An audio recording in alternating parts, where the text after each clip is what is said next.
Who is Dhul Qarnayn? Allah says, "Inna makkanna lahu fil ardi wa ataynahu min kulli shay'in sababa." Indeed, we gave him power in this earth. Makkanna, we gave him power. He could have control, meaning he was a type of king. And we gave him a path wherever he wanted to go, meaning he had an army. He was able to go to any land he wanted to go.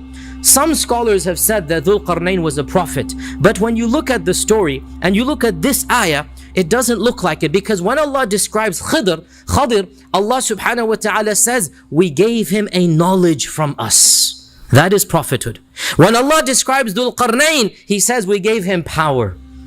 And power is something Allah gives to righteous and unrighteous people. And if you look at the story, there's nothing that Dhul Qarnayn did that really stands out as being something a prophet only could do. And so the majority position is that Dhul Qarnayn was a righteous king. Dhul Qarnayn was a good man. As Ibn Abbas said, he was rajulun salih. He was a righteous man whom Allah subhanahu wa ta'ala had given power to, a type of kingdom to. And the story, Dhul Qarnayn, Dhul Qarnayn is not his name. Dhul Qarnayn is his title. And Qarn means horn. So Dhul Qarnayn, the one of the two horns. The one of the two horns. Why is he called Dhul Qarnayn? Many are the stories given. Some have said he was the only person to rule over both Persia and Rome. So each of them is a Qarn. So they're Dhul Qarnayn. Right? This is one opinion.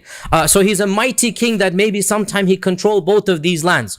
Another have said that Dhul Qarnayn is called Dhul Qarnayn because he would have his hair tied up in two, if you like, ponytails, if you like. And each one in the Arabs, they call a tail of the hair, they call it a qarn. So Dhul Qarnayn, he has these two ponytails. Maybe in some cultures, they had the men have this, so he's called Dhul Qarnayn. And others have given other stories as well that he controls the east and the west. And in reality, we do not know.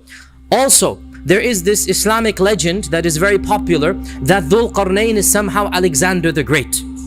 And the fact of the matter is that there is not a shred of Islamic or historical evidence that links Alexander the Great with Dhul Qarnayn. In fact, quite the contrary, there's a number of things that do not fit at all with Alexander the Great and Dhul Qarnayn. The most important of them, Allah describes Dhul Qarnayn as being a pious Muslim, a good man, as a rajul salih, as Ibn Abbas said. And we know historically beyond a shadow of a doubt that Alexander the Great was a pagan idolater. He was an idol worshipper. His teacher was none other than Aristotle. Aristotle was the tutor of Alexander the Great. This is literally historically.